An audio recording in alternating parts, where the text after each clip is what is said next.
So hello and welcome back to my channel students. आज हम करने वाले हैं one shot explanation of the sole chapter manufacturing industries chapter number 6। तो जितनी जल्दी हो सके मैं कोशिश करूंगी कि पूरा का पूरा चैप्टर आज इस एक वीडियो में कंप्लीट कर दूं। सो हाँ, वीडियो थोड़ी लंबी हो सकती है, सो हैव पेशेंस। मैं डिवाइड कर दूंगी, आपको जिस सेक्शन में समझना होगा आप उस सेक्शन में जाकर देख सकते हो। वीडियो को मैं तो काट दूंगी, उसके हिसाब से मैं लिख दूंगी, लाइक टाइम लैप्स में दे दूंगी आपको वीडियोस में। सो पहला है क्या हमारा इंपॉर्टेंस ऑफ मैन्युफैक्चरिंग। ऑल्दो सबसे पहले हमें मैन्युफैक्चरिंग क्या होता है ये बताया गया था। सो मैन्युफैक्चरिंग क्या है, जब हम कोई भी रॉ मटेरियल को फिनिश गुड में मैन्युफैक्चर करते हैं, लाइक रॉ मटेरियल को प्रोडक्ट बनाते हैं। एक एक आयरन एंड स्टील ओर से आयरन निकालकर मशीन तक का जो सफर होता है, मशीन बनाने तक का सफर, उसे हम कहते हैं वो किस जगह से जाता है, कैसे होता है, तो मैन्युफैक्चरिंग इंडस्ट्रीज की वजह से। Manufacturing industries are secondary sector. So secondary sector है। अब अगर बात करें हम सबसे पहले टॉपिक की, जो है हमारा इंपॉर्टेंस ऑफ मैन्युफैक्चरिंग। क्या है हमारा इंपॉर्टेंस ऑफ मैन्युफैक्चरिंग?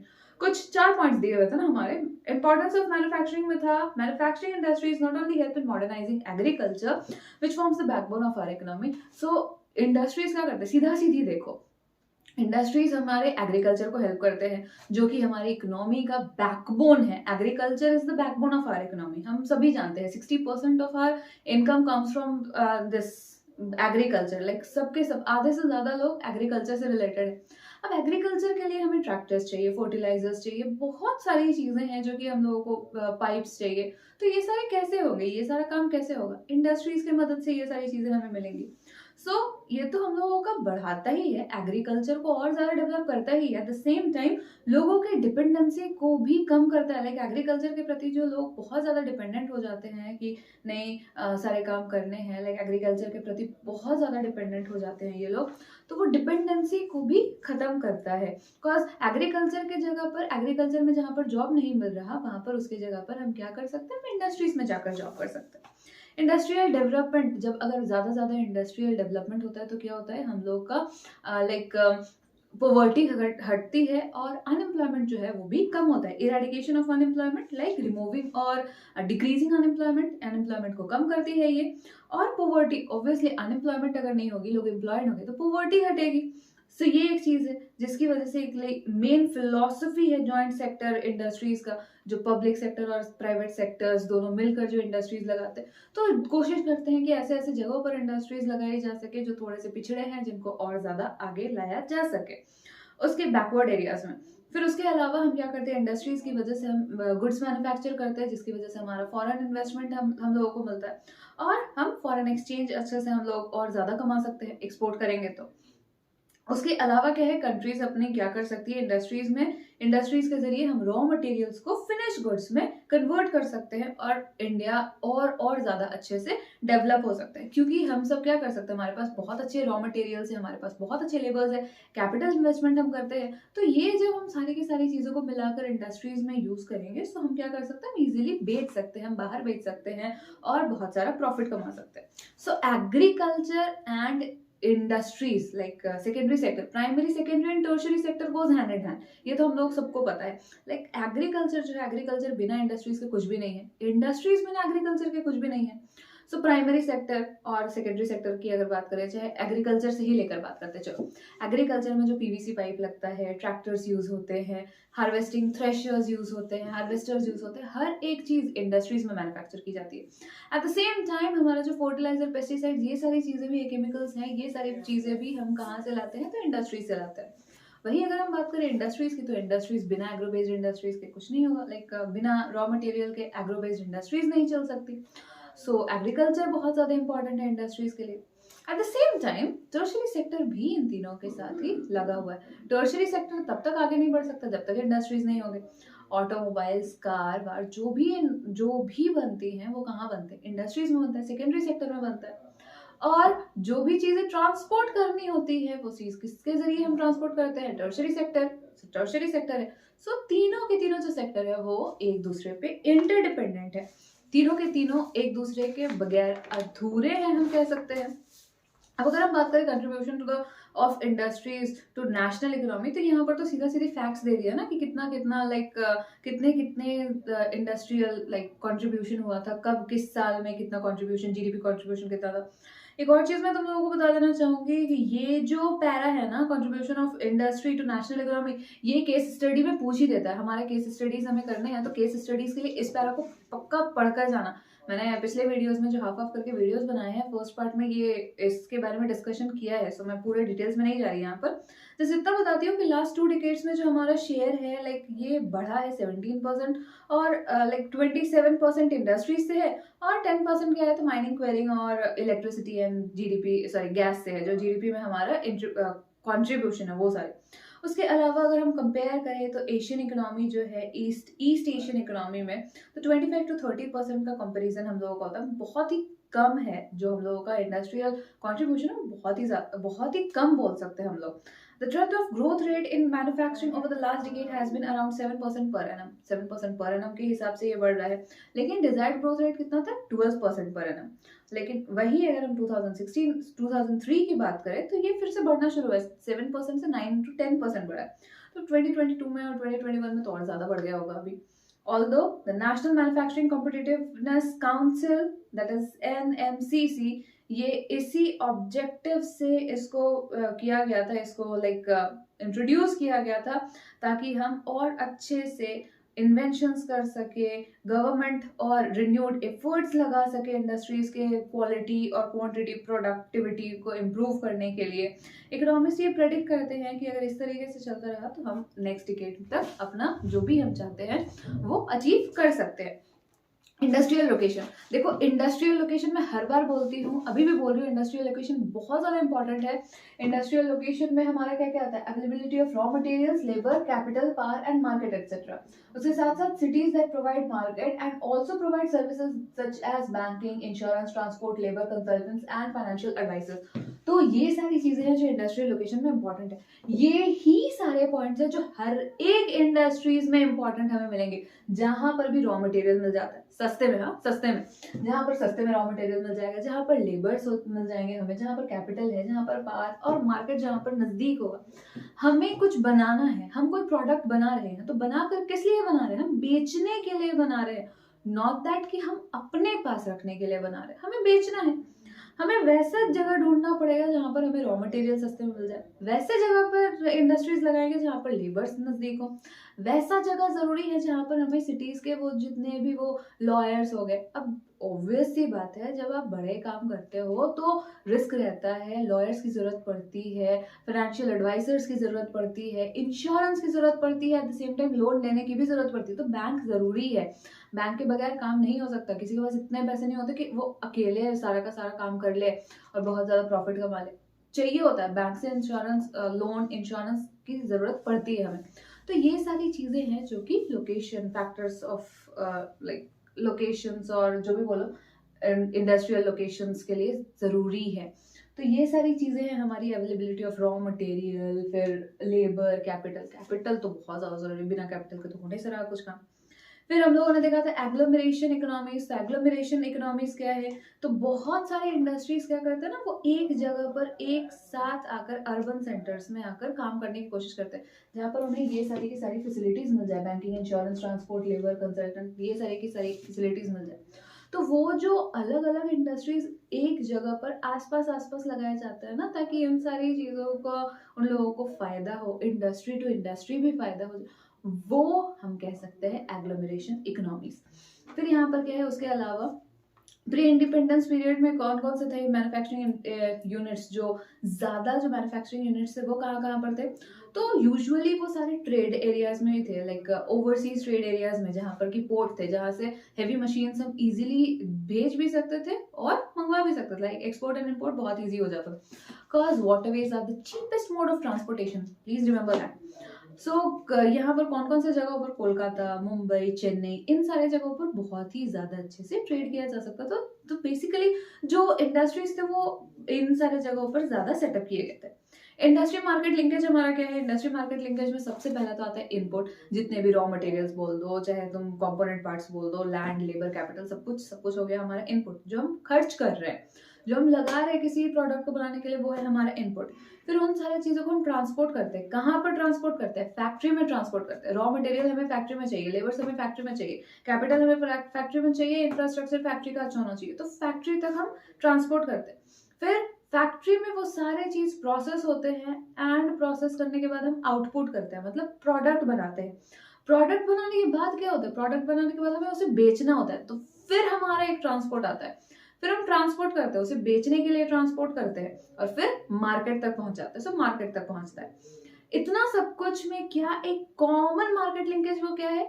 वो है पैसा। पहले हम पैसा कमाते हैं, पैसा लगाते हैं कोई भी चीज में, चाहे वो वर्कर्स की सैलरी हो, चाहे मशीन खरीदना हो, चाहे जमीन खरीदना हो, चाहे रॉ मटेरियल्स खरीदना हो, सब कुछ में हम पहले पैसे लगाते हैं। फिर हम जब बेच लेते हैं, सो बेचने के बाद मार्केट से हमें क्या मिलता है? पैसा मिलता है। सो ये सारी चीजें हैं। The key to decide a factory location क्या है हमारा? Least cost. सस्ता, जितना सस्ता हो सके वो है key to decide a factory location. Factory location को डिसाइड करने का एक ही तरीका है जहां पर हर चीज सस्ते में मिल जाए, चाहे लेबर सस्ते में मिल जाए, रॉ मटेरियल सस्ते मिल जाए। अब सोचो, अब मुंबई में आप लगा दोगे आयरन एंड स्टील इंडस्ट्रीज और यहाँ से झरिया कोलफील्ड से आप कोयला लेकर जा रहे हो, उड़ीसा से आप आयरन, उड़ीसा के आयरन और से आप आयरन लेकर जा रहे हो, तो कितना ज्यादा महंगा पड़ जाएगा आपको। तो बेटर है ना कि जमशेदपुर में, झारखंड में, उड़ीसा में ये सारी जगहों में लगाया जाए iron and steel industry, so that आप इजीली वहां पर रॉ मटेरियल्स मिल जाए आपको, कोयला मिल जाए आपको, रिवर्स मिल जाए, पानी वानी सारा मिल जाए, इलेक्ट्रिसिटी फैसिलिटी मिल जाए, मार्केट वेस्ट बंगाल मिल जाए, पोर्ट करने के लिए भी वेस्ट बंगाल का मार्केट हम लोगों का बहुत सही है, वहां से आप लाइक एक्सपोर्ट कर सकते हो। तो ये सारी चीजें हैं जिनको हम देखते हैं, हम लोग ध्यान में रखते हैं। Ideal location of an industries में क्या है? तो ideal location of an industries में सबसे पहला decision to locate factory at site. तो सबसे पहले तो फैक्ट्री, किस जगह पर फैक्ट्री लगेगी। फिर उसके बाद क्या होगा? Cost of production at site. उस साइट में कितना कॉस्ट लगेगा प्रोडक्शन करने का, लेबर वेबर सब कुछ जोड़ जाड़ के। फिर है रॉ मटेरियल, वहां पर कितने सस्ते में मिलेगा, सस्ते में मिलेगा, महंगे में मिलेगा। आखिरी क्या है? तो उस प्रोडक्ट को बनाकर डिस्ट्रीब्यूशन अगर हमें करना है, हमने बना लिए, चलो हमको सब कुछ मिल गया, हमने बना लिया, मार्केट भी तो बेचना है। अब मार्केट में बेचने के लिए हम अगर बहुत ज्यादा पैसे लगाए तो कैसे होगा? मार्केट में बेचने के लिए तो प्रोडक्ट का दाम बढ़ जाएगा, प्रोडक्ट का दाम अगर बढ़ गया तो फिर क्या होगा? कोई खरीदेगा ही नहीं। Classification of industries. Classification of industries बहुत इजी है, बहुत इजी। क्लासिफिकेशन ऑफ इंडस्ट्रीज में सबसे पहला क्या है? On the basis of raw material. On the basis of raw material होता है हमारा agro based industries. On the basis of industries में होता है हमारा रॉ मटेरियल में agro based industries, mineral based industries, ये दो हमें पढ़ने हैं। उसके अलावा होता है हमारा marine based industries and forest based industries. जान लो, बस जानने के लिए था ये। सो रॉ मटेरियल वाला क्या है? रॉ मटेरियल वाले में एग्रो बेस्ड इंडस्ट्रीज, जिनके रॉ मटेरियल्स एग्रीकल्चर से लिए जाते हैं, जैसे कॉटन, शुगर, जूट, ये सारे के सारे एग्रो बेस्ड इंडस्ट्रीज हो गया। मिनरल बेस्ड इंडस्ट्रीज में क्या होता है? आयरन एंड स्टील इंडस्ट्रीज, जिसमें रॉ मटेरियल आयरन ओर है। फिर एल्युमिनियम स्मेल्टिंग इंडस्ट्रीज, जिसमें रॉ मटेरियल बॉक्साइट है। तो ये सारी चीजें हैं। फिर आते हैं हम on according to their main role. According to their main role, अच्छा हाँ, फिर फॉरेस्ट इंडस्ट्रीज था ना। Forest industries is like paper industries जो होते हैं, जिसमें फॉरेस्ट के वो पल्प वल्प के जरिए हम बनाते हैं, पेपर बनाते हैं, वो वुड पल्प्स और ये सारे के जरिए। तो फॉरेस्ट इंडस्ट्रीज जो पूरी तरीके से फॉरेस्ट पे डिपेंडेंट है। और इसके अलावा होता है हमारा मैरिन बेस्ड इंडस्ट्रीज, जो मैरिन लाइफ पे डिपेंडेंट है, जिससे हम फिश से ऑयल एक्सट्रैक्ट करते हैं, फिश वेस्ट वाले जो इंडस्ट्रीज होते हैं वो होता है हमारा marine based industries. According to their main role के अकॉर्डिंग बेसिक इंडस्ट्री होता है और कंज्यूमर इंडस्ट्री होता है। Basic industry is that industry जिसका जो फिनिश प्रोडक्ट है वो दूसरे इंडस्ट्री वाले यूज करते हैं फिनिश प्रोडक्ट बनाने के लिए, जो कंज्यूमर यूज कर सके। Iron and steel industries are the example of basic industries. क्यों? क्योंकि आयरन एंड स्टील इंडस्ट्रीज क्या करती हैं? वो आयरन एंड स्टील मैन्युफैक्चर तो करती है, बट हम उसे डायरेक्ट नहीं यूज कर सकते। सो बड़े बड़े मशीन बनाने वाले जो इंडस्ट्रीज है वो उस आयरन एंड स्टील को ले जाते हैं, फिर वो उसे मैन्युफैक्चर करते हैं, फिर बेचते हैं। बट कंज्यूमर इंडस्ट्रीज क्या होता है? जिसके जो प्रोडक्ट है वो डायरेक्ट कंज्यूमर्स तक पहुंचते हैं। जैसे पंखा, पंखा जो होता है हमारा वो डायरेक्ट कंज्यूमर तक पहुंचाया जाता है, उसके लिए दोबारा पंखा बनाकर दोबारा से दूसरे इंडस्ट्रीज में पहुंचाने की जरूरत नहीं है। टूथपेस्ट, टूथपेस्ट डायरेक्ट कंज्यूमर्स तक पहुंचाए जाते हैं, बल्ब डायरेक्ट कंज्यूमर तक पहुंचाए जाते हैं। सो ये सारे हो गए consumer based industries, consumer industries. उसके बाद आते हैं on the basis of capital investment. जानते हैं हम कैपिटल इन्वेस्टमेंट, बचपन से पढ़ रहे हैं, जहां पर ज्यादा कैपिटल इन्वेस्ट किया जाता है, पैसे बहुत ज्यादा लगाए जाते हैं, लेबर बहुत ज्यादा होता है, इंफ्रास्ट्रक्चर बहुत बड़ा होता है। वो सारा क्या होगा? हमारा कौन सा कैपिटल होगा? वो होगा लार्ज स्केल इंडस्ट्रीज। वही उसके जस्ट अपोजिट जहाँ पर हम कम पैसे लगाएंगे, इंफ्रास्ट्रक्चर कम होगा, छोटा होगा, या फिर हमारे क्या बोलते हैं लेबर्स कम काम करेंगे, वो होगा हमारा small scale industries. On the basis of ownership, ownership के बेसिस पे प्राइवेट प्राइवेट सेक्टर होता है। Private sector is like individual ownership, जो अगर मैंने कोई इंडस्ट्री शुरू की है तो फिर वो मेरी होगी private sector. Public sector is like government, government जिसके ओनर होंगे वो हो जाएगा हमारा पब्लिक सेक्टर। फिर तीसरा आता है हमारा joint sector industries. Joint sector industries में क्या होता है, जॉइंट सेक्टर में हमारा प्राइवेट का भी कुछ शेयर होता है, पब्लिक का भी कुछ शेयर होता है, लाइक गवर्नमेंट का भी कुछ शेयर होता है, दोनों जॉइंटली काम करते हैं। तो ये हो गया हमारा joint sector industries. Cooperative sector industries are those industries जहां पर की रॉ मटेरियल प्रोवाइडर हो गए, लेबर्स हो गए, जो कोऑपरेट करते हैं काम करने के लिए, जो कोऑपरेट करते हैं उसको हम कोऑपरेटिव सेक्टर इंडस्ट्रीज कहते हैं। जैसे सुधा डेयरी एंड ऑल, ये सारे के सारे कोऑपरेटिव इंडस्ट्रीज है। On the basis of their bulk and weight, so bulk and weight के हिसाब से यहाँ पर क्या है, लाइट इंडस्ट्रीज, इलेक्ट्रिसिटी वाली जो इंडस्ट्रीज होती है, इलेक्ट्रिकल वायर वाली इंडस्ट्रीज, ये सारे हो जाती है हमारे लाइट इंडस्ट्रीज। क्यों? उनका रॉ मटेरियल भी हल्का होता है, उनका फिनिश प्रोडक्ट भी हल्का होता है।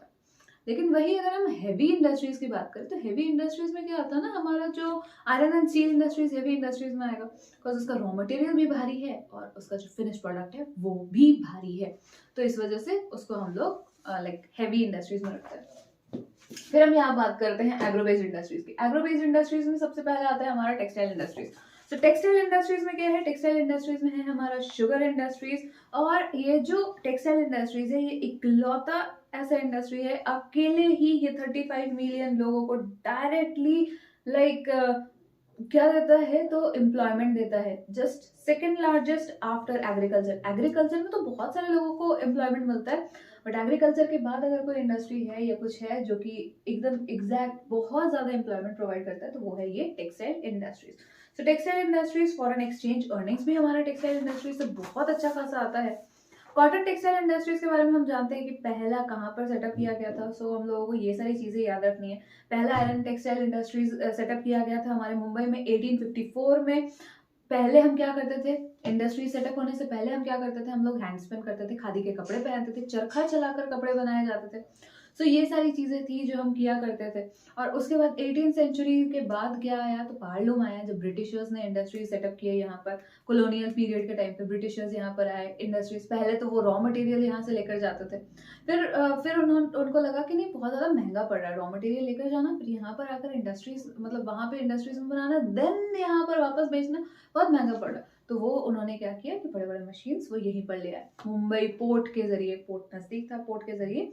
एंड महाराष्ट्र में कॉटन की क्वालिटी तो बहुत अच्छी होती है, तो उसके जरिए वो लोग यहाँ पर ले आए। फिर इलाहाबाद एंड ऑल ये सारे के सारे जगहों पर फिर कॉटन इंडस्ट्रीज बिठाए गए। सो एज ऑन नवंबर 30 नवंबर 2011 यहाँ पर कितने सारे थे, तो 1946 cotton and human made fibre textile mills और मिल्स थे हमारे कंट्री में। और 80% जो है उसमें से क्या है, तो पब्लिक सेक्टर है, बाकी का जो 20% है वो हमारा प्राइवेट सेक्टर है। और बहुत सारे स्मॉल फैक्ट्रीज भी है हमारे लूम्स के, हैंडलूम्स के, सॉरी आई मीन पार्लूम्स के या इंडस्ट्रीज के। अब यहाँ पर उसके बाद गुजरात में भी हम लोगों का सेटअप किया गया, महाराष्ट्र गुजरात ये सारे थे। क्यों थे, रॉ मटेरियल बड़ा अच्छा था यहाँ का, महाराष्ट्र का ब्लैक सॉइल में रॉ मटेरियल लाइक कॉटन बहुत अच्छा होता है। Cotton raw material like availability of raw cotton, market, transport, moist climate, जो जो चीजें जरूरी थी इंडस्ट्रियल लोकेशन में वो सारी की सारी चीजें हमें मिल रही थी यहाँ पर। इस वजह से ही महाराष्ट्र और गुजरात में इस इंडस्ट्री को सेटअप किया गया था। एट द सेम टाइम ये एग्रीकल्चर से बहुत ज्यादा क्लोजली रिलेटेड है, तो कॉटन बॉल प्लकर्स, कॉटन जो एग्रीकल्चर जो लोग करते हैं फार्मर्स, उन लोगों को बहुत ज्यादा लाइक पैसे मिल जाते थे, उन लोगों की भी कमाई हो जाती थी। इस इकलौते इंडस्ट्री से हम स्पिनिंग भी करते हैं, वीविंग भी करते हैं। लाइक स्पिनिंग इज लाइक कि सबसे पहले हमें क्या करना है, हम पहले कॉटन निकालते हैं, फिर कॉटन साफ करते हैं, फिर उसमें से धागे बनाते हैं, धागा बनाने के बाद हम वीव करते हैं। तो स्पिनिंग इज लाइक धागा बनाना, एंड देन धागा बनाने के बाद हम क्या करते हैं, उसे वीव करते हैं, वीव करके हम कपड़े बनाते हैं, फैब्रिक बनाते हैं। फैब्रिक बनाने के बाद ना हम उसे कलर करने का काम या फिर टेलरिंग करने का काम, ये सारा डिजाइन करने का काम, ये सारा काम करते हैं और शर्ट बनाते हैं या जो भी ड्रेसेस बनाते हैं, ड्रेस मटेरियल्स बनाते हैं। सो इतना सारा काम, इतने सारे लोगों को जॉब मिल रहा है। एट द सेम टाइम हम पैकेजिंग इंडस्ट्रीज को भी फायदा दे रहे हैं। डाइन इंडस्ट्रीज है यहाँ पर, पैकेजिंग इंडस्ट्रीज, कार्टून वाले, प्लास्टिक्स वाले इंडस्ट्रीज, ये सारे के सारे इंडस्ट्रीज को इनडायरेक्टली क्या मिल रहा है, तो एम्प्लॉयमेंट मिल रहा है। तो एक इंडस्ट्रीज की वजह से अलग अलग जगहों पर डिसेंट्रलाइज है ना, ये तो हमारा जितना भी वीविंग वाला काम है वो डिसेंट्रलाइज है, सेंट्रलाइज नहीं है। स्पिनिंग तो एक जगह पर होता है, बट वीविंग वाला काम ये डिसेंट्रलाइज है। कहीं पर हमारे यहाँ पर जरी वाली काम होती है, कहीं पर कांच वाला काम होता है, कहीं पर कोई और काम होता है, हर जगह का स्पेशलाइजेशन अलग अलग है। इस वजह से और ज्यादा लोगों को यहाँ पर हम लोगों का एम्प्लॉयमेंट मिल जाता है। तो ये सारी चीजें हैं जिसकी वजह से हमारा जो टेक्सटाइल इंडस्ट्रीज है वो इतना सारा एम्प्लॉयमेंट क्रिएट कर पाता है। और फिर हम लोग एक्सपोर्ट कहाँ करते हैं, ये तो हम लोग को देखना था। Like handspun khadi provides large scale employment to the weavers in their homes as a cottage industry, अगर हम इसकी बात करें तो। फिर उसके अलावा हम बात करते हैं कि यहाँ पर हमारा जो इंडिया है वो एक्सपोर्ट क्या करता है, तो यार्न एक्सपोर्ट करता है जापान, किसको एक्सपोर्ट करता है, जापान को। अदर और कौन कौन सी कंट्रीज है जो कि इंडिया से यार्न्स लेकर जाते हैं, सो वो है USA, UK, Russia, France, east European countries, Nepal, Singapore, Sri Lanka, African countries. तो ये सारे के सारे जगह है जहाँ पर ये लोग काम करते हैं, ये लोग बेचते हैं, हमारे यहाँ से बेचते हैं। तो हम लोगों ने देखा था second largest capacity of spindles है हमारे पूरा चाइना के बाद हमारे इंडिया में। स्पिनिंग कैपेसिटी बहुत अच्छी है, बहुत ज्यादा अच्छी है, लेकिन वीविंग अच्छी नहीं हो पाती है यहाँ पर। स्पिनिंग धागे तो बहुत हाई क्वालिटी, फाइन क्वालिटी के निकलते हैं, बट जो स्टेपल जो कपड़े होते हैं वो अच्छी क्वालिटी के नहीं निकलते। इस वजह से यार्न ज्यादा एक्सपोर्ट होता है इंस्टेड ऑफ दैट क्लोथ्स और फैब्रिक्स एंड ऑल। सो ये सारी चीजें हम लोगों ने देखी थी। और यहाँ पर ये भी इंपॉर्टेंस भी हम लोगों ने देखा था, although we have made significant use of like significant increase in the production of good quality of long staple cottons, the need of import is still felt. Although हमने बहुत अच्छे क्वालिटी के भी, बहुत अच्छा क्वालिटी का स्टेपल, लॉन्ग स्टेपल कॉटन हम लोग उगाते हैं, लाइक सॉरी मैन्युफैक्चर करते हैं, बट फिर भी हम लोगों को इम्पोर्ट करने का जो नीड है वो हमेशा लगा हुआ रहता है कि नहीं हमें और भी इम्पोर्ट करना है। इसके बाद हम लोगों को प्रॉब्लम्स देखा था, हम लोगों ने देख लिया था जितना भी इंडस्ट्रियल लोकेशन जो भी जरूरी है वो सर। उसके बाद हम लोगों ने देखा कि क्या क्या प्रॉब्लम्स है जो कि फेस करने पड़ते हैं। सो प्रॉब्लम्स में क्या थे, पावर सप्लाई बहुत बुरा है, इरेटिक पावर सप्लाई है, मशीन को अपग्रेड करने की जरूरत है, वीविंग प्रोसेस को अपग्रेड करने की जरूरत है। उसके अलावा लोअर प्रोडक्टिविटी है, लो आउटपुट है लेबर्स का, और स्टिफ कंपटीशन है, लाइक सिंथेटिक फाइबर से स्टिफ कंपटीशन है। सो ये सारी चीजें हैं जो कि हम लोगों ने देखी थी कॉटन इंडस्ट्रीज में।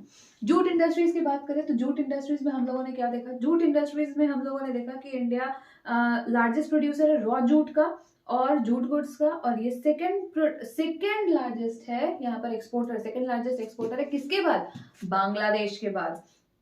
सो हमारे यहाँ पर 2010 to 11 के हिसाब से 80% जूट मिल्स थे इंडिया में, और वेस्ट बंगाल में ज्यादातर सारे के सारे वेस्ट बंगाल में ही मतलब सिचुएटेड है, बनाए गए हैं। क्यों बनाए गए, क्योंकि हुगली रिवर वहां पर है। हुगली रिवर की वजह से उनको जूट में जितना भी पानी चाहिए होता है वो मिल जाता है, ट्रांसपोर्ट बहुत इजीली कर सकते हैं। फर्स्ट जूट मिल कहाँ पर बना था, तो कोलकाता में बना था, कोलकाता 1859 में रिश्ना में बना था। पार्टीशन के बाद 1947 में जूट मिल्स सब यहीं पर, लाइक जूट मिल्स यहीं पर रह गए इंडिया में 3/4, लेकिन जो 3/4 जूट प्रोड्यूसिंग एरिया है वो चला गया कहाँ पर, तो बांग्लादेश में। जूट मिल्स रह गया, प्रोड्यूसिंग एरिया चला गया बांग्लादेश में। सो जूट ही कम होगा हमारे पास, तो मिल्स का क्या करेंगे हम, जूट प्रोड्यूसिंग एरिया तो चला गया बांग्लादेश में। फैक्टर्स रिस्पॉन्सिबल क्या क्या थे, फैक्टर्स रिस्पॉन्सिबल था जूट प्रोड्यूसिंग एरियाज, उसके बाद फिर proximity like inexpensive water transportation, फिर उसके बाद पानी का availability of water, Hooghly basin है तो बहुत अच्छा पानी है, रेलवेज, रोडवेज, ट्रांसपोर्टेशन नेटवर्क तो बहुत ज्यादा अच्छा है। फिर उसके साथ साथ हम लोगों को क्या मिल जाता है, अबंडेंट वाटर तो मिल ही जाता है, रॉ जूट को प्रोसेस करने के लिए बहुत सस्ते में लेबर मिल जाते हैं, चाहे वो झारखंड उड़ीसा हो, चाहे वो वेस्ट बंगाल के, उत्तर प्रदेश के जो रहने वाले लोग हैं वो लोग मिल जाते हैं। कोलकाता अर्बन सेंटर है, लाइक मार्केट भी बहुत सही है कोलकाता का। अब यहाँ पर क्या है, यहाँ पर हम लोगों को 3.7 लाख लोगों को ये काम भी देता है, जॉब भी देता है। और चैलेंजेस क्या क्या फेस करने पड़े, देखो एक टाइम ऐसा था ना कि पॉलिथीन, प्लास्टिक्स बहुत ज्यादा यूज हो रहे थे, जूट बैग्स यूज नहीं हो रहे थे, तो ये बहुत बड़ा चैलेंज हो गया था कि जूट वाले इंडस्ट्रीज के लिए कि काम नहीं हो रहा है, सिर्फ प्लास्टिक्स यूज किए जा रहे हैं, जूट्स को यूज नहीं किया जा रहा है। तो इसकी वजह से बड़ा प्रॉब्लम हो गया था जूट वाले इंडस्ट्रीज को, बहुत ज्यादा ड्रॉबैक देखना पड़ा। बट इवेंचुअली गवर्नमेंट को समझ में आया कि नहीं, प्लास्टिक जो है वो पॉल्यूशन बहुत ज़्यादा करता है, सो जूट की हमें ज़रूरत है। सो धीरे धीरे अकॉर्डिंग टू लाइक 2005 के पॉलिसी के अकॉर्डिंग यहाँ पर फिर क्या किया गया, 2005 में लाइक नेशनल जूट पॉलिसी निकाला गया, जिसमें हम लोग प्रोडक्टिविटी हम लोगों ने बढ़ाया, क्वालिटी हम लोगों ने अच्छा किया, और जूट फार्मर्स को क्या किया, हम लोग अच्छे प्राइसेस दे रहे थे जूट उगाने के लिए। और मेन मार्केट कहाँ कहाँ बना, तो USA, Canada, Russia, United Arab Republic, फिर यूके, ऑस्ट्रेलिया, ये सारे के सारे। अब क्योंकि हम लोगों का इन्वायरमेंटल कंसर्न ज्यादा बढ़ा ना, कि इन्वायरमेंट के प्रति हमारा कंसर्न बहुत ज्यादा बढ़ा, तो उसके हिसाब से फिर हम लोग करते रह गए। Sugar industries like India stand second China के बाद शुगर के लिए, लेकिन गुड़ और खांसरी के लिए हम लोग फर्स्ट प्रोड्यूसर है, फर्स्ट लार्जेस्ट प्रोड्यूसर है। ये एक है। शुगर इंडस्ट्रीज क्या है? इंडस्ट्री बल्कि है, इसका भारी होता है, इसके रॉ मटेरियल्स क्या होते हैं? भारी होते हैं। सक्रास अमाउंट क्या होता है? तो धीरे धीरे धीरे धीरे कम होता जाता है। Sucrose, what is sucrose amount? So sucrose is the रस है, वो गन्ने का जो रस होता है ना, वो सक्रास उसे कहते हैं। कि जितना देर होता है वैसे वैसे गन्ने का रस क्या होता है? सूखता जाता है। सो आधे से ज्यादा 662 जो मील्स है वो कहाँ कहाँ पर है? वो जगह हम लोगों को बता दे रहा है। उत्तर प्रदेश, बिहार, महाराष्ट्र, कर्नाटक, तमिलनाडु और आंध्र प्रदेश, गुजरात, ये सारे जगहों पर है। पंजाब, हरियाणा, मध्य प्रदेश। 60% जो मील है वो उत्तर प्रदेश और बिहार में है। और नेचर क्या है? तो आइडली कोऑपरेटिव सेक्टर है। और उसके साथ साथ ये शिफ्ट कर रहा है लाइक साउदर्न और वेस्टर्न स्टेट्स की तरफ, ये मिल्स अब ज्यादा बनाए जा रहे हैं, स्पेशली महाराष्ट्र। क्यों? क्योंकि केन प्रोड्यूस्ड, जो यहाँ पर महाराष्ट्र में जो भी केन, शुगर केन को प्रोड्यूस किया जाता है, उसमें सक्रास अमाउंट बहुत ज्यादा होता है। जितना ज्यादा रस उतना ज्यादा चीनी, उतना ज्यादा प्रोडक्शन उतना ज्यादा फायदा। सो ऑब्वियसली ना, जहाँ पर सक्रास अमाउंट, सक्रास कंटेंट जिस भी शुगर केन में ज्यादा होगा, वहां पर ही लोग ज्यादा फैक्ट्री सेटअप करना चाहेंगे। एक तो ये सीजनल इन नेचर है, लाइक कूलर क्लाइमेट, जहाँ पर जब ठंडा क्लाइमेट होता है तो क्रशिंग सीजन ज्यादा इसका हो जाता है, तो सही रहता है। शुगर केन को उगने में 1 साल, पूरा का पूरा 1 साल लगता है। मेजर चैलेंजेस क्या होता है? सीजनल नेचर है इंडस्ट्री का। ओल्ड और एफिशिएंट तरीका अभी तक हम अपना रहे हैं, अभी तक हम लोगों ने कोई नया तरीका नहीं अपनाया है। ट्रांसपोर्ट बहुत डिले होता है, लाइक फैक्ट्रीज, ट्रांसपोर्टेशन की वजह से, जो रेलवे ट्रैफिक्स की वजह से क्या होता है, फैक्ट्रीज तक चीजें पहुंचाई नहीं जा सकती, बहुत परेशानी होती है। और the need of maximisation of use of baggage is still felt. तो अभी भी हम लोग ये जो बैगेज, ये जो हम गन्ने का रस निकालने के बाद वो जो गन्ने का जो आखिरी वाला जो पोर्शन बचता है ना, वो पूरा का पूरा जो वेस्ट, जिसको हम वेस्ट कर देते हैं, उसका अभी तक हम लोगों ने कोई यूज नहीं निकाला। ऐसा भी तो कर सकता है ना कि उसे क्रश करके और फिर किसी तरीके से उसे एज अ फर्टिलाइजर यूज किया जा सके, वो फर्टिलाइजर यूज किया जा सकता है एज अ फर्टिलाइजर। तो ये सारी चीजें हम लोगों को देखनी पड़ेगी कि वेस्ट ना करें हम कोई चीज। मिनरल बेस्ड इंडस्ट्रीज में हमारा iron and steel industries, iron and steel industries बहुत ही ज्यादा इंपॉर्टेंट इंडस्ट्री है, बहुत ही ज्यादा इंपॉर्टेंट। क्यों? क्योंकि ये बेसिक इंडस्ट्री है, बाकी के सारे इंडस्ट्रीज को ये हेल्प करती है। किस तरीके से हम लोग बनाते हैं, हम लोगों ने देखा था कि आयरन को हम लोग मैन्युफैक्चर कैसे करते हैं। सबसे पहले हम रॉ मटेरियल्स को ट्रांसपोर्ट करते हैं प्लांट में, फिर हम लोग आयरन ऑर को मेल्ट करते हैं। आयरन ऑर को मेल्ट करने के बाद हम लाइमस्टोन्स को, फ्लक्शिंग मटेरियल्स को ऐड करते हैं। स्लैग, जितने भी कचड़े हैं उसको निकाला जाता है, कोक को बर्न किया जाता है ताकि और ज्यादा मेल्ट किया जा सके। फिर मेल्ट करने के बाद हम क्या करते हैं, उसको पिग आयरन में मोल्ड करते हैं। पिग आयरन इज लाइक छोटे छोटे ब्रीक फॉर्म में हम आयरन को लाते हैं, ताकि और छोटा, थोड़ा सा कम क्वांटिटी होगा तो और अच्छे से उसको हम फिल्टर कर सकते हैं, उससे जितना भी कचरा है वो सारा निकाला जा सकता है। तो पिग आयरन उसे हम कहते हैं।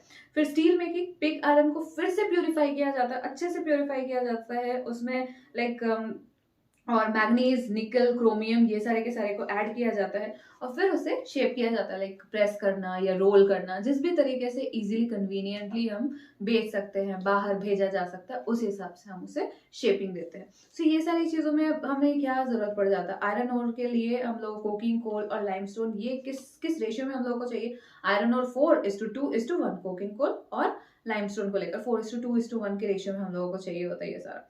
और ऑब्वियसली ना कि आयरन ओर क्या है यहाँ पर, India rank fourth among the world crude steel producers. Crude steel producers में इंडिया हमारे फोर्थ रैंक पे है। पर कैपिटा कंजम्पशन जो है इंडिया का वो बहुत ही ज्यादा है, और 49 like per capita consumption of steel in the country was only around 49 kgs per annum against the world average of 182 kgs। तो ये सारी चीजें हम लोगों ने देखी थी, पहले भी देखी है। हम लोग जानते हैं कि स्टील अथॉरिटी ऑफ इंडिया जो है ये पब्लिक सेक्टर अंडरटेकिंग है।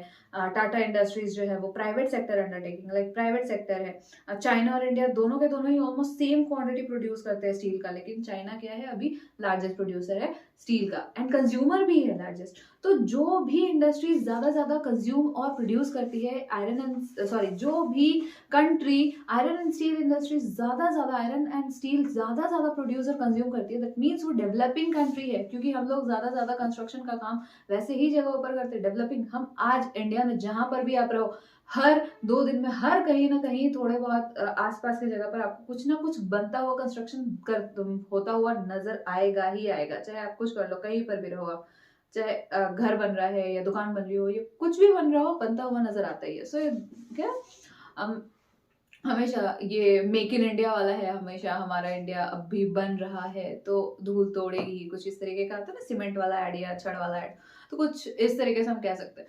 सो डेवलपिंग कंट्री है तो आयरन एंड स्टील जितना ज्यादा प्रोडक्शन हो रहा है, जितना ज्यादा कंजम्पशन हो रहा है, उतना ज्यादा इसका मतलब हमारा कंट्री और ज्यादा डेवलप हो रहा है। इसमें क्या क्या चीजें हैं, factories like factors, location, factors responsible for location के लिए क्या क्या चीजें हैं। सबसे पहले तो लो कॉस्ट में आयरन और मिल जाता है, high grade raw materials in proximity, cheap labours, सस्ते में लेबर्स मिल जाना, और होम मार्केट। फिर दो इंडिया बहुत ही ज्यादा इंपॉर्टेंट है आयरन एंड स्टील प्रोड्यूसिंग, पूरे वर्ल्ड में iron and steel as a producer बहुत ज्यादा इंपॉर्टेंट है, लेकिन फिर भी हम लोग फुल पोटेंशियल से काम नहीं कर पाते। क्यों नहीं काम कर पाते? क्योंकि हाई कॉस्ट है, लिमिटेड कोकिंग कोल बहुत ही कम है, बहुत ज्यादा महंगा भी है, और कोकिंग कोल बहुत ही कम है, लेबर्स का लो प्रोडक्टिविटी की वजह से, इरेगुलर सप्लाई ऑफ एनर्जी। देखो लेबर्स के प्रोडक्टिविटी लो कैसे होता है, बहुत समय होता है ना कि लेबर स्ट्राइक पे चले जाता है तो काम बंद, मशीन बंद, तो काम बंद क्या होगा, काम बंद होगा तो सीधी बात है कि प्रोडक्शन रुक जाएगा तो ऑब्वियसली लेबर की प्रोडक्टिविटी क्या हो जाएगी, कम हो जाएगी। तो ये सारी चीजें। उसके बाद क्या है, पुअर इंफ्रास्ट्रक्चर तो है ही। However, overall production of steel is sufficient to meet our domestic production, our domestic demands। जितना भी हम लोगों का ओवरऑल प्रोडक्शन होता है वो हमारा डोमेस्टिक डिमांड्स तो कंप्लीट कर सकता है, बट अगर एक्सपोर्ट करना है तो हमें और ज्यादा अच्छे का क्वालिटी का करना होगा ना। अच्छा क्वालिटी सस्ते दाम में ज्यादा अच्छे से बिकता है, गंदा क्वालिटी महंगे दाम में नहीं बिकता है, कोई नहीं खरीदेगा।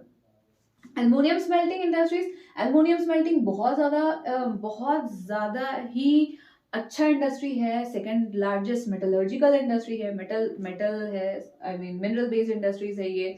उसके साथ साथ ये क्या है, रेसिस्टेंट टू कोरोजन, जंग वंग नहीं लगता है इसमें, बहुत ही अच्छा क्वालिटी, मतलब सॉरी कंडक्टर ऑफ हीट है, बहुत हल्का भी होता है और बहुत स्ट्रॉन्ग बन जाता है अगर इसे दूसरे किसी मेटल के साथ यूज किया जाए तो। एयरक्राफ्ट, यूटेंसिल्स, वायर्स, ये सारी चीजों को बनाने के लिए एल्युमिनियम इंडस्ट्रीज को, लाइक एल्युमिनियम को यूज किया जाता है। और उसी के साथ साथ ये क्या है, तो ये पॉपुलर सब्स्टिट्यूट है हमारा स्टील का। स्टील तो बहुत ज्यादा भारी होता है ना, भारी भी है स्ट्रॉन्ग भी है स्टील, लेकिन यहाँ पर क्या है, ये हल्का के साथ स्ट्रॉन्ग है, तो हल्का चीज जब है, हल्का हम लोग उड़ा सकते हैं तो हम हल्की चीज को ज्यादा प्रेफर करते हैं। तो ये हमारा क्या है, हमारा ये सब्स्टिट्यूट है, स्टील का सब्स्टिट्यूट है एल्युमिनियम। हम लोगों ने देखा ना हमारे घर पे बर्तन भी होते हैं, स्टील के बर्तन भी होते हैं, एल्युमिनियम के बर्तन भी होते हैं। तो एल्युमिनियम का वो सारा जितना भी होता है वो हल्का होता है और बहुत सही होता है, हीट वीट बहुत ही सही से कैच करता है, गुड कंडक्टर ऑफ हीट है ना ये। इलेक्ट्रिसिटी भी बहुत अच्छा, तो एल्युमिनियम के तार वार भी होते हैं, बड़े बड़े तार भी होते हैं जिससे हम सामान उठाते हैं, एल्युमिनियम के तार।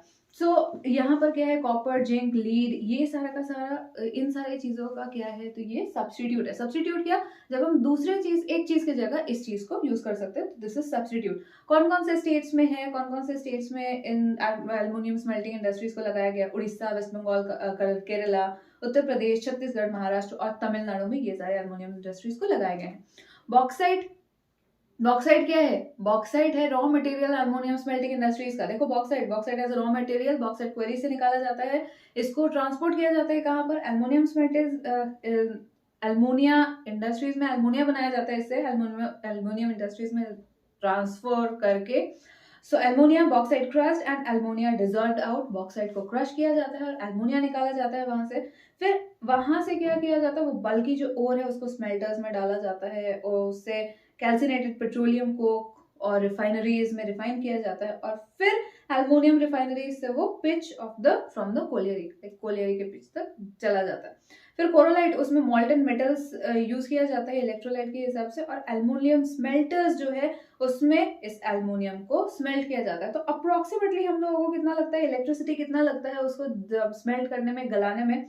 सो इट्स लाइक 18,600 kWh पर टन ऑफ और इतना ज्यादा लगता है।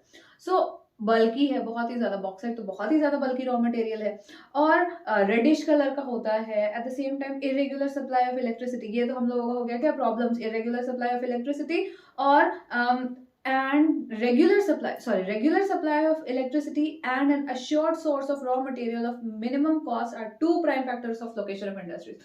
लोकेशन ऑफ इंडस्ट्रीज में क्या है, रेगुलर सप्लाई ऑफ इलेक्ट्रिसिटी चाहिए क्योंकि एल्युमिनियम स्मेल्टर्स में इलेक्ट्रिसिटी की ही जरूरत है। उसके साथ साथ हमें सस्ते में, जहां पर प्राइम फैक्टर्स लाइक सस्ते में सारी चीजें मिल जाती हैं, वो चीजें वही जगह पर हम क्या करते हैं, तो एल्युमिनियम स्मेल्टिंग इंडस्ट्रीज को लगाते हैं। केमिकल इंडस्ट्रीज में organic and inorganic industries, chemical industries होते हैं। इनऑर्गेनिक और ऑर्गेनिक हम लोगों ने देखा था। ऑर्गेनिक केमिकल इंडस्ट्रीज में पेट्रोकेमिकल को हम लोग रखते हैं, जिसमें synthetic fibre, synthetic rubber, plastic, dye stuffs, drug, pharmaceuticals, ये सारे के सारे ऑर्गेनिक केमिकल्स में आते हैं। सो ऑर्गेनिक केमिकल्स या पेट्रोकेमिकल प्लांट्स यहाँ पर लगाए जाते हैं, near petrochemical plants. Chemical industries ये क्या है, तो लार्जेस्ट अपना खुद का ही कंज्यूमर है ये केमिकल इंडस्ट्रीज। केमिकल इंडस्ट्रीज क्या है, ये खुद का एक कंज्यूमर है। ये सारे क्या करते हैं, ये सारे जितना भी केमिकल्स प्रोड्यूस करते हैं वो खुद के ही काम में लगा लेते हैं, एग्रीकल्चर और डायरेक्टली टू कंज्यूमर मार्केट। या तो एग्रीकल्चर में लगता है इनके इंडस्ट्रीज, केमिकल इंडस्ट्रीज के सामान, या फिर डायरेक्ट हम लोगों का लग जाता है कहाँ पर, कंज्यूमर्स तक पहुंच जाता है। इनऑर्गेनिक केमिकल क्या क्या इंक्लूड करता है, तो सल्फ्यूरिक एसिड, जिसके जरिए हम मैन्युफैक्चर करते हैं fertiliser, synthetic fertiliser, plastic, adhesives, paint, dyestuffs, ये सारी के सारी चीजें, लाइक ग्लास, स्टोव, सोप्स, ये सारी चीजें हम कहा किसमें हम लोग करते हैं, तो इनऑर्गेनिक इंडस्ट्रीज में। फिर अगर बात करें फर्टिलाइजर इंडस्ट्रीज, तो फर्टिलाइजर इंडस्ट्रीज में हम लोग ना डीएपी, फिर नाइट्रोजन, पोटैश, फॉस्फेट, ये सारी के सारी चीजें जो हैं, ये सारी चीजों से हम फर्टिलाइजर इंडस्ट्रीज में काम करते हैं। फर्टिलाइजर इंडस्ट्रीज में ये सारी चीजें बहुत ज्यादा जरूरी है। पोटैश हमारे पास नहीं है तो हमें मंगवाना पड़ता है, पूरा का पूरा ही हमें मंगवाना पड़ता है पोटैश वाला, ये करने के लिए, पोटैश का फर्टिलाइजर बनाने के लिए। तो पोटैश वाला हम लोगों को पूरा पूरा ही हम लोग दूसरे जगह से, पोटेशियम कंपाउंड ये दूसरे ही जगह से हम लोगों को मंगवाना पड़ता है। ऑल्दो हम थर्ड लार्जेस्ट प्रोड्यूसर है नाइट्रोजनस फर्टिलाइजर्स के, और हमारे पास यहाँ पर 57 फर्टिलाइजर यूनिट्स है जहाँ पर nitrogenous and complex nitrogenous fertilisers बनाए जाते हैं। 29 यूरिया के है, 9 जो कि है अमोनियम सल्फेट के है, और 68 जो छोटे मोटे जो हमारे सुपर फॉस्फेट के जितने भी केमिकल इंडस्ट्रीज है वो सारे हैं। अब जगह का नाम बता देता है, तो जगह के नाम कहाँ पर है, 10 पब्लिक सेक्टर अंडरटेकिंग है और एक कोऑपरेटिव सेक्टर है जो कि हाजिरा में है, गुजरात। तो यहाँ पर फर्टिलाइजर कॉर्पोरेशन ऑफ इंडिया। अब किस तरीके से फर्टिलाइजर इंडस्ट्रीज बहुत ज्यादा बढ़ा, ग्रीन रेवोल्यूशन की वजह से बहुत ज्यादा बढ़ गया। ग्रीन रेवोल्यूशन आया तो हम लोगों ने HYV सीड्स यूज करना शुरू किए। HYV सीड्स यूज करना शुरू किए तो हमें लगा कि नहीं, HYV सीड्स के लिए हमें पानी भी ज्यादा चाहिए, हमें फर्टिलाइजर्स भी ज्यादा चाहिए, हमें सब कुछ ज्यादा चीजें चाहिए होंगी, लाइक फर्टिलाइजर, पेस्टिसाइड्स। तो इस जरिए ये हमारे ग्रीन रेवोल्यूशन की वजह से क्या हुआ कि फर्टिलाइजर और ये सारा का सारा इंडस्ट्रीज बहुत ज्यादा अच्छे से डेवलप किया, क्योंकि डिमांड बढ़ने लगी ना। जब डिमांड बढ़ेगी तो ऑब्वियसली प्रोडक्शन भी बढ़ेगा, तो इस वजह से प्रोडक्शन बढ़ गया। तो इस तरीके से हम लोगों का ये जो इंडस्ट्री है वो फ्लॉरिश किया ग्रीन रेवोल्यूशन की वजह से। ऑटोमोबाइल इंडस्ट्रीज, देखो ऑटोमोबाइल इंडस्ट्रीज बहुत ही ज्यादा इंपॉर्टेंट है, या आई गेस सीमेंट इंडस्ट्रीज मैंने छोड़ दिया है, यहाँ पर सीमेंट इंडस्ट्री मैंने लिखना भूल गई हूँ। तो सीमेंट इंडस्ट्रीज यहाँ पर क्या है, देखो सीमेंट इंडस्ट्रीज बहुत ज्यादा इंपॉर्टेंट है। सीमेंट इंडस्ट्रीज, हम घर बनाना है सीमेंट की जरूरत है, रोड बनाना है सीमेंट की जरूरत है, ब्रिज बनाना है सीमेंट की जरूरत है। कोई ऐसा चीज नहीं है कंस्ट्रक्शन एक्टिविटी जिसमें सीमेंट की जरूरत नहीं होती। बहुत ज्यादा भारी होता है इसका रॉ मटेरियल। रॉ मटेरियल में क्या होता है, लाइमस्टोन, सिल्का, एल्मोनिया एंड गिप्सम होता है। कोल एंड इलेक्ट्रिक पावर, ये दोनों के दोनों जरूरी हैं। उसके साथ साथ रेल ट्रांसपोर्टेशन भी बहुत ज्यादा जरूरी है। पहला जो सीमेंट इंडस्ट्री या सीमेंट प्लांट कहाँ पर सेटअप किया गया था, चेन्नई में 1904 में। इंडस्ट्री एक्सपैंड कब किया, तो इंडिपेंडेंस के बाद एक्सपैंड किया, like D controlled price and distribution जो था हमारा 1989 में। और उसके साथ साथ जो बाकी के जो पॉलिसी रिफॉर्म्स थे, ये हमारे इंडस्ट्री को ग्रो करने में बहुत ज्यादा मदद किया इन सारी चीजों ने, लाइक प्रोसेस या टेक्नोलॉजिकली हो या प्रोडक्शन ही हो, कैपेसिटी हो, बहुत सही से बहुत तेजी से हम लोगों का ये प्रोडक्शन बढ़ा है। हमारे पास यहाँ पर 128 लार्ज स्केल इंडस्ट्रीज है और कुछ 332 मिनी सीमेंट फैक्ट्रीज है। और इंडिया लाइक बहुत ही अलग अलग वैरायटीज के सीमेंट भी प्रोड्यूस करता है हमारा। सो हम लोगों ने, क्योंकि हम लोगों का क्वालिटी प्रोड्यूस होता गया, क्वालिटी और ज्यादा इनहेंस हुआ है, तो हमारा मार्केट भी बढ़ गया। अब हम ईस्ट एशिया, मिडिल ईस्ट, फिर अफ्रीका, साउथ एशिया, और ये सारे के सारे जगहों पर हम इजीली बेच सकते हैं। जहां पर उनके पास नहीं है सीमेंट, वहां तो हम बेच ही सकते हैं ना। वहां पर हमें अगर अच्छा क्वालिटी हम बनाए तो हम तो इजीली बेच सकते हैं। सो ये सारी की सारी चीजें, ये जो हमारा सीमेंट इंडस्ट्री है बहुत अच्छे से चल रहा है और एक्सपोर्ट हम कर सकते हैं, एक्सपोर्ट करते हैं। फिर efforts are being made to like domestic, हम डिमांड भी कंप्लीट करते हैं और हम बाहर बेच भी सकते हैं। इसके लिए बहुत ज्यादा एफर्ट्स लगाए जा रहे हैं।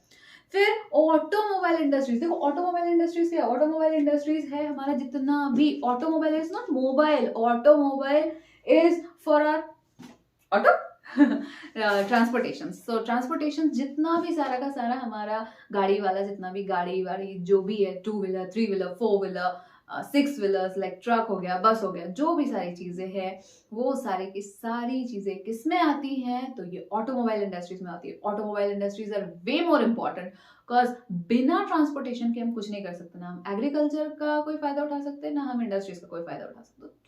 हमारे लिए सबसे ज्यादा इंपॉर्टेंट क्या है? तो ऑटोमोबाइल इंडस्ट्रीज है। ऑटोमोबाइल इंडस्ट्रीज कहाँ कहाँ पर है, कौन कौन सी जगह पर है? 15 साल में बहुत तेजी से इसका ये हुआ, मतलब 15 साल में बहुत तेजी से ये डेवलप हुआ है। और फॉरेन डायरेक्ट इन्वेस्टमेंट भी हम लोगों को लाकर देता है ये न्यू टेक्नोलॉजीज, नए नए टेक्नोलॉजीज, ग्लोबलाइजेशन की वजह से। पहले हम कितना पुराना टाइप का हम गाड़ी वाड़ी बनाते थे, अब देखो हर महीने हर साल अलग अलग एकदम स्पेसिफिकेशंस अलग अलग आते हैं। स्पेसिफिकेशन कुछ बहुत ज्यादा स्ट्रॉन्ग होते हैं, कुछ नॉर्मल सस्ते में हम लोगों को सस्ते में गाड़ियां मिल जाती है, कुछ बहुत ज्यादा महंगे होते हैं। तो अकॉर्डिंगली हम लोगों को वेरिएशन है हमारे पास। कहाँ कहाँ पर इंडस्ट्रीज कहाँ कहाँ पर सेटअप किए गए? दिल्ली, गुड़गांव, मुंबई, पुणे, चेन्नई, कोलकाता, लखनऊ, इंदौर, हैदराबाद, जमशेदपुर और बैंगलोर। तो ये सारे जगहों पर हम लोगों ने इंडस्ट्रीज को सेटअप किया है। व्हीकल्स का डिमांड तो ऑब्वियसली मार्केट में बहुत ज्यादा है। नए एरा में हम लोग क्या करते हैं, इंडस्ट्रीज बहुत तेजी से ग्रो कर रही है। लाइक पैसेंजर कार्स हो गए या फिर 2-3 व्हीलर्स हो गए, ये सारे बहुत तेजी से ग्रो कर रहे हैं। Information technology and electronic industries. Information technology and electronic industries में क्या है? Television, radio, telephone, cellular, telecom, pager, telephone exchange, radar, computer और बहुत सारे कुछ हमारे mobile phones, laptops, pad, iPads, ये सारे के सारे चीज हमारे किस में आते हैं? इलेक्ट्रॉनिक इंडस्ट्रीज में आते हैं। बैंगलोर को हम क्या कहते हैं? इलेक्ट्रॉनिक कैपिटल ऑफ इंडिया कहते हैं। और उसके साथ क्यों? क्योंकि ये बहुत ही इंपॉर्टेंट सेंटर है इलेक्ट्रॉनिक गुड्स को प्रोड्यूस करने में। उसके अलावा कौन कौन से हैं इंपॉर्टेंट सेंटर्स? तो मुंबई, दिल्ली, हैदराबाद, पुणे, चेन्नई, कोलकाता, लखनऊ और कोयम्बटोर, ये सारे के सारे जगह है। सॉफ्टवेयर टेक्नोलॉजी पार्क्स कहाँ कहाँ पर है? सॉफ्टवेयर टेक्नोलॉजी पार्क्स कुछ 46 डिफरेंट लोकेशंस में है हमारे इंडिया के। हाउएवर मेजर जो लाइक इलेक्ट्रॉनिक या सॉफ्टवेयर टेक्नोलॉजी पार्क्स है वो कहाँ कहाँ पर है? तो बैंगलोर में, नोएडा, मुंबई और चेन्नई, हैदराबाद एंड पुणे में है। मेजर इम्पैक्ट क्या पड़ता है इंडस्ट्रीज का? कि एम्प्लॉयमेंट जनरेशन बहुत ज्यादा करता है। 30% जो है वह यहाँ पर इस सेक्टर में ये औरतें हैं। फॉरेन एक्सचेंज हमें बहुत सही कमा कर देता है। बीपीओ है हमारे पास, इंग्लिश स्पीकिंग यूथ यहाँ पर बहुत ज्यादा है। बीपीओ के जरिए हम लोगों का ये जो इंफॉर्मेशन टेक्नोलॉजी है ये बहुत ही तेजी से आगे बढ़ रहा है। बीपीओ क्या है? Business processing unit. No, business processes outsourcing, not unit but outsourcing, business processes outsourcing. इसमें क्या होता है ना कि इंग्लिश स्पीकिंग यूथ, हम एक जगह से, एक कंट्री से दूसरे कंट्री के लिए हमें भाषा जानने की जरूरत है, हमें फॉरेन लैंग्वेज जानने की जरूरत है। क्योंकि हमारे पास इंग्लिश स्पीकिंग यूथ बहुत ज्यादा है, तो कस्टमर केयर एंड ऑल के जरिए हम बहुत ज्यादा हेल्प कर सकते हैं, बहुत ज्यादा आगे बढ़ सकते हैं। आईटी सेक्टर को बहुत ज्यादा आगे बढ़ाया जा सकता है। अब तक तो हम लोगों ने देखा इंडस्ट्रियल लाइक क्या क्या चीजें हैं जो कि हमारे लिए अच्छी हैं, इंडस्ट्रीज किस तरीके से बहुत ज्यादा हमें फायदा देती है। बट बहुत से हमारे इंडस्ट्रीज की वजह से क्या होता है? पोल्यूशन होता है। क्या क्या पोल्यूशन है? Air pollution, water pollution, land pollution, noise pollution, हर एक तरीके का पोल्यूशन। एयर पोल्यूशन, वो जो चिमनी से धुआं निकलता है वो हो जाता है हमारे air pollution. High proportion of undesirable gases जैसे sulphur dioxide, carbon monoxide, airborne particulate materials, ये सारे क्या होते हैं? ये डस्ट वस्ट के फॉर्म में आते हैं, स्प्रे मिस्ट के फॉर्म में आते हैं। दिल्ली में तो कितनी ज्यादा पोल्यूशन की वजह से एकदम फॉग सा हो जाता है, दिखता नहीं है कुछ, इतना बुरा हाल हो जाता है दिल्ली में हमारे। ये सारी चीजें, बर्निंग ऑफ फॉसिल फ्यूल्स, हम लोग फॉसिल फ्यूल्स स्मॉल इंडस्ट्रीज में, स्मॉल स्केल इंडस्ट्रीज में, स्मॉल फैक्टर्स में ये पोल्यूशन नॉर्म्स को ये क्या करते हैं? पूरी तरीके से इग्नोर कर देते हैं कि हाँ अब चिमनी कौन बड़ा बड़ा बनाएगा, कौन फिल्टर लगाएगा, इतने पैसे नहीं है हमारे पास, ये सारा नहीं करेंगे, जिसकी वजह से पोल्यूशन और ज्यादा बढ़ जाता है। भोपाल गैस ट्रेजेडी भी एयर पोल्यूशन बहुत ज्यादा बुरे तरीके से हुआ था। भोपाल गैस ट्रेजेडी हम लोग को याद है कि क्या हुआ था, वो लीक कर गया था, गैस लीक कर गई थी, एंड गैस लीक करने की वजह से बहुत सारे लोग मारे गए थे, बहुत सारे लोगों की जान तो गई ही थी, बहुत सारे लोगों को स्किन इन्फेक्शन हो गया था, स्किन इरिटेशन हुआ था। तो ये ह्यूमन हेल्थ में तो बहुत ज्यादा बुरे तरीके से इफेक्ट करता ही है, बट उसके साथ साथ animal, plant, buildings, atmosphere, buildings, Taj Mahal acidic rain की वजह से पीला पड़ा जा रहा है। तो ये सारी चीजें किस तरीके से एयर एयर पोल्यूशन जो है वो हमें बहुत ही बुरे तरीके से अफेक्ट करती है। फिर आते हैं वाटर पोल्यूशन। तो वाटर पोल्यूशन ना सीधा सीधी ये जो फैक्ट्रीज बिना रिफाइन किए, बिना कुछ किए, वो जो हॉट, चाहे वो थर्मल वाटर पोल्यूशन हो, चाहे वो नॉर्मल पोल्यूशन हो, थर्मल पोल्यूशन तो है ही, थर्मल पोल्यूशन तो अलग से पड़ेगा। वाटर पोल्यूशन में 1 लीटर जो गंदा पानी है ना, वो 8 लीटर पानी को गंदा कर देता है। और ये जो हमारे फैक्ट्री वाले, इनको समझ में आता तो है नहीं, ये तो डायरेक्ट ऐसे ही बिना रिफाइन किए एवे ही डाल देते हैं पानी, जैसे कि पता नहीं रिवर्स तो इनके पापा का हो, पप्पा की जागीर समझ के ये तो डाल देते हैं पानी में, गंदा गंदा गंदा सारा वेस्ट डाल देते हैं। वेस्ट डालने की वजह से क्या होता है, हमारे जो मैरिन लाइफ है वो इफेक्ट पड़ता है, उन पे इफेक्ट पड़ता है, हम लोगों पे, हम लोग जो पीते हैं सप्लाई वाटर जो पीते हैं, हम लोगों के हेल्थ पे इफेक्ट पड़ता है। बहुत समय लाइक कैंसर जैसी डिसीजेस हो सकती हैं। यहाँ पर देखो जैसे solid waste, plastic, fertiliser, synthetic chemical, carbon, plastic and rubber वाले जो फैक्ट्रीज है वहां से, टेक्सटाइल इंडस्ट्रीज, पेट्रोलियम रिफाइनरीज, ये सारे इंडस्ट्री से क्या होता है, डिटर्जेंट या फिर जो डाई इंडस्ट्रीज है, डिटर्जेंट वाले, एसिडिक सॉल्ट है, हेवी मेटल्स जैसे ये जो गंदगी है, ये सारे पानी में ये लोग डालते हैं, और जिसकी वजह से हम लोगों को प्रॉब्लम होती है। थर्मल पोल्यूशन में क्या होता है, थर्मल पोल्यूशन में गर्म पानी डायरेक्ट ऐसे ही डाल दिया जाता है रिवर वाले रिवर्स में, जिसकी वजह से मैरिन लाइफ तो खतरे में आती है, हम लोग भी बहुत ज्यादा परेशान होते हैं। और रेन वाटर क्या होता है ना, रेन वाटर क्या करता है, जैसे देखो उसके अलावा हम लोगों को थर्मल पोल्यूशन की वजह से क्या होता है, कैंसर हो सकता है, बर्थ डिफेक्ट हो सकता है, मिसकैरेजेस हो सकते हैं। सॉइल और वाटर पोल्यूशन क्या है, वो साथ he goes hand in hand. हाँ, सॉइल पोल्यूशन क्या होता है, सॉइल पोल्यूशन में जब हम कचरा एक जगह पर डंप कर देते हैं, तो कचरा वहां पर डंप करना सिर्फ और सिर्फ सॉइल डिग्रेडेशन नहीं हुआ, बल्कि रेन वाटर की वजह से जब बारिश आती है, तब बारिश के पानी के साथ रिस कर वो अंदर चला जाता है, अंदर चला जाता है तो अंदर का जो ग्राउंड वाटर है उसको भी गंदा कर देता है। तो इस हिसाब से हम लोग सॉइल को तो गंदा कर ही रहे थे, लैंड डिग्रेडेशन किया ही हमने, और उसके साथ साथ वाटर भी गंदा कर दिया, पानी भी गंदा कर दिया। इवन जो 1% हम लोगों के पास पीने का पानी है वो भी हम गंदा करके रखे हुए हैं। नॉइज पोल्यूशन, जो बहुत ज्यादा शोर होती है, जब हम सुन नहीं सकते, ट्रैफिक का नॉइज, या जनरेटर की आवाज, या फिर जो घर बर अगर बन रहा है तो उसमें ठक ठक ठक ठक वाली आवाज, वो सारी जो आवाज है वो सारे होते हैं हमारे लिए नॉइज पोल्यूशन। दिल की धड़कन बढ़ाती है, एंगर बढ़ा, बहुत ज्यादा गुस्सा, इरिटेशन हो जाता है, ये सारी चीजें हम लोगों के साथ होती है नॉइज पोल्यूशन की वजह से। ब्लड प्रेशर बढ़ जाता है। और कंस्ट्रक्शनल एक्टिविटीज में सबसे ज्यादा आवाज होता है ना, फैक्ट्री इक्विपमेंट, जनरेटर में सबसे ज्यादा आवाज होता है। कंट्रोल कैसे कर सकते हैं हम इन्वायरमेंटल डिग्रेडेशन को? कंट्रोल कर सकते हैं कि 1 लीटर जो पानी है वो 8 लीटर पानी को गंदा करता है। तो हम इंडस्ट्रियल पोल्यूशन में फ्रेश वाटर को हम लोग किस तरीके से बचा सकते हैं, पानी को हम फ्रेश वाटर को कैसे बचा सकते हैं इंडस्ट्रियल पोल्यूशन से? सबसे पहला तो ये कि हम लोग रिसाइकल करके, पहले तो 2 या 3 स्टेजेस में रिसाइकल करें पानी को, वो जो गंदा पानी है। रेन वाटर हार्वेस्टिंग करें ताकि हम अपने पानी के रिक्वायरमेंट्स को पूरा कर सके रेन वाटर हार्वेस्टिंग से। फिर जो वो गंदा जो गर्म पानी है उसको पहले ठंडा होने की कोशिश, मतलब रिवर्स और जो हमारे पॉन्ड्स है उन सब में रिलीज करने से पहले उन्हें ठंडा होने का टाइम दे, उसको ट्रीट करें। पहले तो हम लोग 3 फेज में उस थर्मल पोल्यूटेंट वाटर को 3 फेज में हम लोगों को पहले ट्रीट करना चाहिए। सबसे पहले प्राइमरी ट्रीटमेंट क्या होना चाहिए, मैकेनिकल मीन्स से, लाइक जिसमें स्क्रीनिंग, ग्राइंडिंग और फ्लोकुलेशन हो, सेडिमेंटेशन हो, जितना भी कचरा है वो पहले बैठ जाए, पहले स्क्रीनिंग कर ले, जितना भी गंदा है उसको हटा ले वहां से। सेकेंडरी ट्रीटमेंट क्या हो सकता है, बायोलॉजिकल प्रोसेस, उसमें बीच डालकर।